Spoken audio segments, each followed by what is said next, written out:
बावलो, कुछ लोगों के बड़े प्यारे कमेंट आए हैं light house per year digit के बारे में कि आखिर उसकी क्या मिस्ट्री है, और आज डिटेल में इसी मुद्दे को खोलने वाले हैं पूरा तह तक, जो ऑब्वियसली फैनमेड थ्योरीज ही हैं। दूसरा, टेलिस्मैन किसने बनाया होगा, इस पर भी बहुत कमेंट आए, तो इस पर भी बात करने वाले हैं पूरा इत्मीनान से, क्योंकि ये digits and talisman interlinked connection show कर रहा है, जिसके पीछे सिर्फ एक ही इंसान का हाथ हो सकता है, और वो कौन होगा। तो चलो बात करते हैं खुलकर कि आखिर वो कौन हो सकता है और इसके पीछे क्या मिस्ट्री है। लेकिन उससे पहले ठोक दो भर भर के लाइक, क्योंकि ये फ्रॉम सीरीज की सेकंड लास्ट वीडियो होगी आज, एंड इसके बाद लास्ट वीडियो एक और आएगी फ्रॉम सीरीज की, और फिर मैं इस सीरीज का दी एंड कर दूंगा। देन फिर हम तभी मिला करेंगे जब फ्रॉम की वीडियोस के साथ जब कोई स्पेशल अपडेट आएगी मेकर्स की तरफ से सीजन 4 को लेकर। तो आज का टॉपिक स्टार्ट करते हैं इस टाउन की मोस्ट मिस्टीरियस थिंग से, the light house 4 digit number से, जो कि देखने में लग रहा है कि ईयर्स के नंबर होंगे और डिफरेंट ईयर राइट डाउन है, जैसे किसी ने जानबूझकर लिखा है, और इन सब के पीछे भी कोई पर्पस है। जैसे उस खास बंदे को पता होगा कि पर्टिकुलर इंसान यहाँ तक जरूर आएगा और इन डिजिट्स की मदद से कुछ सिग्निफिकेंट थिंग जरूर कलेक्ट करेगा, या एक सिग्निफिकेंट इंफॉर्मेशन जरूर उसे रिकॉल होगी, याद होगी, वगैरह वगैरह। या फिर मे बी मेमोरी रिकॉल का हिंट भी हो सकता है ये। जस्ट लाइक चेतावनी की जो गलती कभी हमने करी और रिपीट मोड में वही गलती होते आ रही है, तो सेम गलती फिर दोबारा ना करी जाए, इन डिजिट्स की मदद से वो रिकॉल हो जाए उसको। सबसे बड़ा क्वेश्चन इज दैट कि ये लिखा किसने होगा। देखो, ऐसे कोई भी लिख सकता है, बट अगर मेन रूट कॉज को लेकर चलें तो मे बी विक्टर हो सकता है, एंड एलोइस भी हो सकती है, एंड टेबिथा भी हो सकती है, क्योंकि अल्टीमेटली वही है मेन पिलर जो बच्चों को आज़ाद भी करेगी। कौन? टेबिथा। तो देखा जाए तो ये एक ईयर्स के नंबर हैं, और अगर इन्हें मैथमेटिकल ऑर्डर में असेंडिंग ऑर्डर में रख कर देखें तो एक ऑर्डर बनता है 1506, 1609, 1672, 1752, 1771, 1864, 1888, 1931 एंड 1978। तो ये ईयर्स के नंबर ही लग रहे हैं। एंड अगर देखें तो हमें मालूम है 1978 में बिग मैसेकर हुआ था टाउन में, जिसके बाद सिर्फ विक्टर ही जिंदा बचा था, लेकिन एलोइस का मरने का भी पूरा सबूत नहीं मिला है हम सबको। तो मे बी एलोइस भी हो सकती है, लेकिन क्यों लिख सकती है? तो अगर 1978 के इवेंट को सेंटर में रखकर देखें जब पूरे टाउन का मैसेकर हुआ था, तो क्या ये मान लें कि इन सारी डेट्स में एक बड़ा मैसेकर हुआ होगा, जो भी ये डेट्स लिखी हुई हैं 4 डिजिट में, जस्ट लाइक 1978।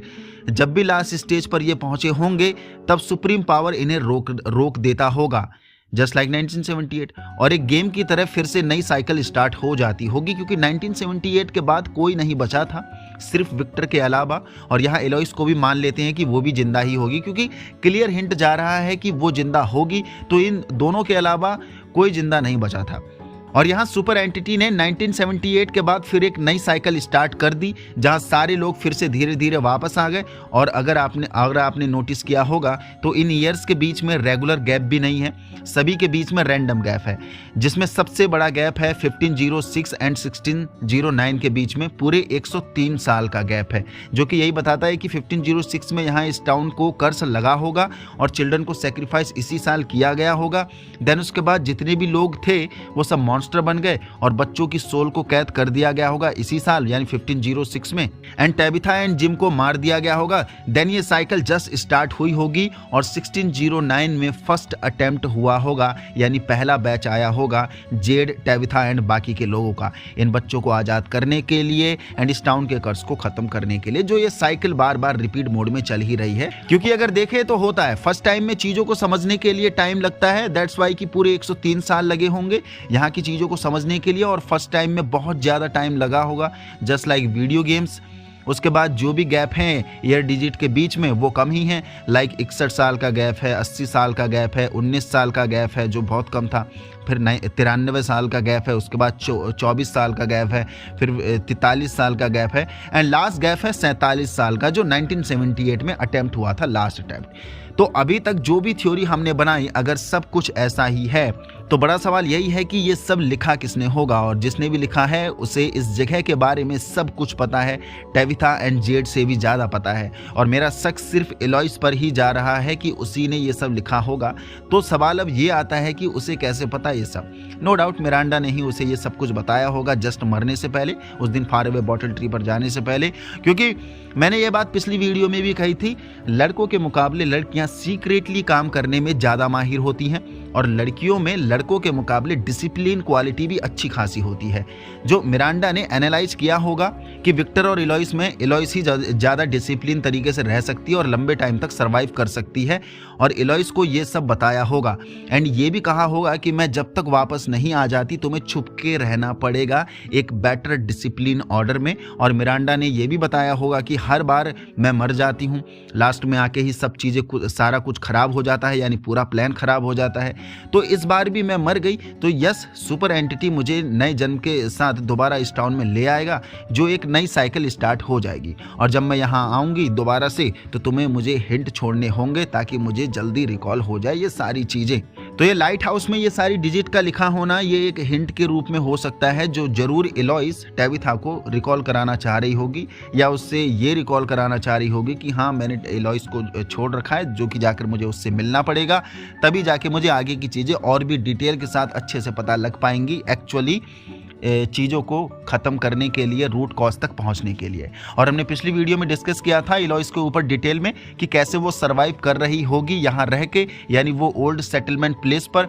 और ये सब सेंस भी बनाता है कि उस जगह हो ना हो इलोइस ही रहती होगी छुपकर, तभी वहाँ बिल्कुल फ्रेश वेजिटेबल्स हैं, वो भी जस्ट नदी के किनारे, ताकि पानी जो बेसिक नीड है वो भी मिलता रहे आसानी से। और इलोइस अभी तक बाहर इसलिए भी नहीं आई है क्योंकि वो टेबिथा का इंतजार कर रही है अभी भी, और ये बात मिरांडा ने ही उससे कहा होगा कि मैं तुझे खुद ढूंढ लूंगी, तू बस वहीं छुप के रहना। दैट्स वाई कि टेबिथा को वो ओल्ड सेटलमेंट का ड्रीम आना अगेन एंड अगेन, उन 3 रेड स्टोन का देखना जो ओल्ड सेटलमेंट के पास ही हैं, ये सब सेंस बनाता है। क्योंकि गुड सुप्रीम पावर टेबिथा को यहाँ इलोइस से मिलाना चाहती है, जो इलोइस वहीं छुप कर रह रही होगी, और इलोइस से मिलते ही टेबिथा का एक लेवल अप की सॉल्यूशन भी मिल जाएगा उसे रूट कॉज तक पहुंचने के लिए। इसलिए हमने देखा भी था जेड की ड्राइंग्स में टॉटेम्स का बना होना टेबिथा को एक फेमिलियर लुक देता है, जैसे वो ये सब जानती है, जैसे उसने कभी देखा है। दैट्स वाई कि इलोइस ने उस लाइट हाउस में हिंट के रूप में वो ईयर डिजिट भी लिखे होंगे, ताकि टेबिथा जब यहाँ आए तो उसे रिकॉल हो जाए, लेकिन उसे रिकॉल नहीं हुआ है अभी तक, जबकि उसे मौका भी मिला था। दूसरा, ट्रीज पर बॉटल्स का लटका होने का मतलब भी है इलोइस एंड मिरांडा का ही ये हो सकता है खिचड़ी या फिर कनेक्शन। और देखा जाए तो देयर इज 5 बॉटल ट्री, 3 तो यहीं कर्स टाउन में है और बाकी के 2 कैम्पडन में हैं, लेकिन 2 कैम्पडन में जो है वो मिरांडा से ही रिलेटेड हैं, वहाँ पर इलोइस का कोई हाथ नहीं होगा, लेकिन यहाँ वाले बॉटल ट्रीज में इलोइस का हाथ होगा। तो जो कैम्पडन में हमने देखा वो एक तो मिरांडा के घर में बॉटल ट्री था और दूसरा उस पार्क में था जहाँ टेबिथा एंड हेनरी जा ही रहे थे, तब दोनों का एक्सीडेंट हो जाता है एंड दोबारा से वो लोग टाउन में आ जाते हैं। तो ये भी कोई इलोइस एंड मिरांडा का सीक्रेटली बात करने का तरीका होगा, जहाँ टेबिथा इस चीज़ को डिकोड फिलहाल नहीं कर पा रही है, जो कि अकॉर्डिंग टू आवर थ्योरी टेबिथा को इलोइस को ढूंढना होगा और उसे डिकोड कर लेना चाहिए। तो यहाँ बॉटल ट्री का मतलब फिलहाल के लिए यही समझ में आ रहा है। बाकी बहुत लोगों का मन में एक सवाल और घूम रहा है कि टेलिस्मन्स किसने बनाया होगा, जो कि 12 ही हैं। फिलहाल 12 की मिस्ट्री जो हमने पिछली एक वीडियो में डिटेल के साथ कवर किया था, इस वाली वीडियो में, तो मैं उसे यहाँ फिर से डिफाइन नहीं करूँगा, जो कि फैनमेड थ्योरी ही थी। हाँ, लेकिन अब ये चीज़ क्लियर हिंट मिल रहा है, अगर इलोइस को लेकर बात चल ही रही है तब, तो मे बी इन टेलिस्मैन को इलोइस ने ही बनाया होगा। अकॉर्डिंग टू थ्योरी, जब वो टॉटेम्स बना सकती है, ओल्ड सेटलमेंट्स को बना सकती है, तब वो टेलिस्मैन भी बना सकती है। और सिंपल रीज़न है, 12 अलग अलग जगह से इनका मिलने का, 12 अलग अलग जगह इसी ने रखा होगा कि इलोइस अलग अलग जगह पर रहकर सर्वाइव कर सके छुप के। और ये सब हम जानते ही हैं कि टेलिस्मैन मॉन्स्टर क्रिएचर को घर के अंदर नहीं आने देते हैं, दैट्स वाई कि उसने गुफा में रखा, 4 दीवारी के अंदर। तो इलोइस उन गुफाओं में हाइडिंग टेक्टिक का इस्तेमाल करके रह रही होगी, जो कि लंबे समय तक छुप के रहने का, एक सर्वाइव करने का बेस्ट तरीका होता है, जगह बदल कर रहना, जो कि इस टेक्टिक का इस्तेमाल पुराने ज़माने के बंजारे लोग या पुराने लोग भी किया करते थे। एंड अपने बहुत सी जगह ट्रेनिंग वगैरह में भी सिखाया जाता है, अगर जंगल में आप रहोगे तो जगह छुप के रहना पड़ता है, यानी बदल कर। तो कोई नया बंदा होगा, उसके मन में ये सवाल आ रहा होगा कि उसे जादू टोना कहाँ से आया फिर, तो इसके लिए डिटेल में हमने बात कर रखी है इस वीडियो में, तो यहाँ देख सकते हो। तो और इत्तेफाक से एक दिन बॉयड जंगल चला गया, जो हमने देखा ही, और उसे ये टेलिस्मैन मिल गए, और उस मोमेंट के बाद इलोइस और ज़्यादा अलर्ट होकर छुप के रहने लगी, क्योंकि टेलिस्मैन वहाँ से गायब हो गया, तो उसे ये एक अलर्ट और थ्रेट के रूप में साबित हुआ। तो शायद उसे लगा होगा कि डेंजर अब एक लेवल और बढ़ चुका है, दैट्स वाई कि वो अभी तक बाहर नहीं आई है और भी सीक्रेटली छुप कर रहने लगी है। तो बाबा अब लगाते हैं यहाँ विराम। बाकी कुछ बातें सारे कैरेक्टर्स को लेकर अभी भी करनी है, बची है करने के लिए। जहाँ अभी तक हमने सिर्फ 4-5 मेन कैरेक्टर्स के लेकर ही बात करी है, सेंटर में रखकर उनको, लेकिन बाकी के कैरेक्टर्स का भी इंपॉर्टेंट रोल है, like Donna, Acosta, Kenny, Tilly, Fatima, Alice and many more. तो नेक्स्ट वीडियो सारे कैरेक्टर्स को रोल को लेकर होने वाली है और वो लास्ट वीडियो होगी हमारे फ्रॉम थ्योरी की। उसके बाद इस सीरीज को अलविदा कह देंगे, हैप्पी बाय कर देंगे 2026 तक, जब तक सीजन 4 की बिग अपडेट मेकर की तरफ से नहीं आ जाती, तब तक फिलहाल फ्रॉम के लिए कोई भी वीडियो नहीं आया करेगी। तो यस, अगर वीडियो की कुछ बातें पसंद आई हो तो ज़रूर वीडियो को लाइक करिए, और भी कोई सवाल हो तो यस नीचे कमेंट बॉक्स में ज़रूर छोड़ कर जाना। मैं सारे कमेंट पढ़ता हूँ और मैं जवाब भी देता हूँ बहुतों के। तो मिलते हैं अगली वीडियो में, और यहाँ तक पहुँच गए तो इसका मतलब वीडियो पसंद आई है। पसंद आए तो लाइक कर दीजिए, नए हो तो चैनल को सब्सक्राइब कर दीजिए। जय हिंद।